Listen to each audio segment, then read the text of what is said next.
Hey YouTubers, and welcome back to Tony the Technician's channel, and today we're going to be moving into installing hose separators in the 85 Camaro, my project car. So if you followed my project car from the beginning, you guys might know that the engine bay and interior and everything was just a mess when I got it. And it's came a long ways. I've done a lot to it in order to clean it up and organize everything, not just to make it look good, but to make sure everything's safe. And that's kind of the two purposes that these hose separators serve. Not only is it going to make my fuel lines and transcooler lines more organized and look clean, but it's also going to prevent them from rubbing on each other and chafing and, you know, wearing a hole in the hoses and stuff like that. So it's good for safety and it cleans up the engine bay. So I'm going to install those real quick, but some of the other things that I've done to the engine bay you'll see as we're in there. Now keep in mind, it's not completely, done. I did redo all the wiring and everything, but still a work in progress. So let me know what you guys think. I hope you guys enjoy. So these are the very simple products that I'm going to install today and shouldn't take very long. So they're literally just a couple pieces of aluminum held together with an Allen head screw. You can get packs like this pack of 4 and this pack of 4 I bought separately, each one around $10. So that's how cheap they are. Now, obviously, like I said, you can get these in a variety of different colors and sizes, 6AN, 8, 10, whatever you need.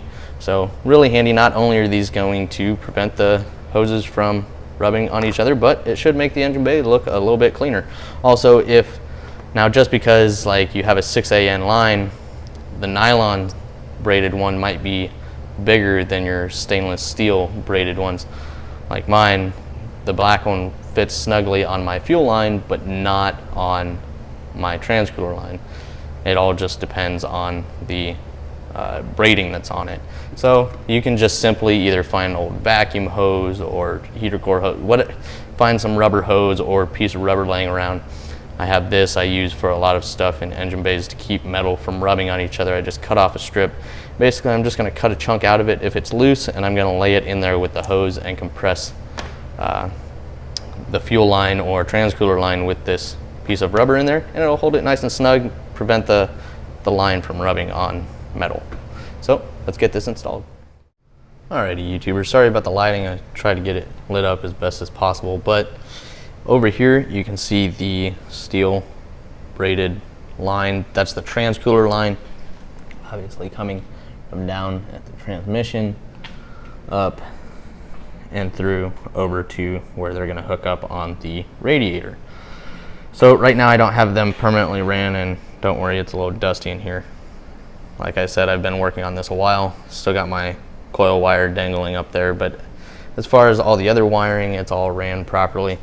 Now, another nice thing will be I'm doing a battery relocation, so all of this wiring right here will no longer be here. It'll be nice and clean, and I can directly run the power source and everything exactly where I need it. So it'll clean up the engine bay even more. But here's what the braided lines for the transcooler look like right now, and then the nylon braided ones that I use for the fuel line that I built. You can see I will remove this air cleaner real quick and we'll get them installed so you can kind of see, but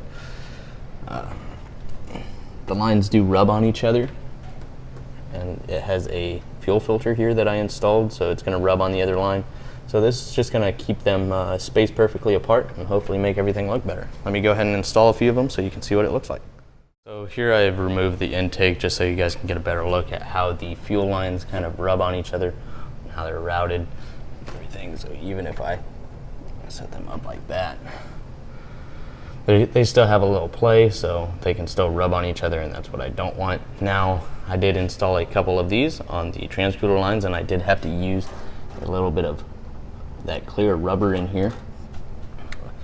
But keep in mind that this isn't where I'm gonna route it. This is just so you can kind of see my intake is gonna come all the way down and sit where the battery normally does. It's also gonna do the same thing on the other side. So these will kind of be tucked up along here, ran really nicely, and then down to where they will go into the radiator. And then I'll have it routed real nicely and real clean. But right now I'm not gonna put all these on just to fight the hoses later on, but I did want to show you it installed on that portion. Now we're going to go ahead and install the red anodized ones on the fuel line. This is how it's going to be mocked up. There's 4 of them on here. Not sure if I'll use all 4. I have one right here, right after. So I have one before and after, so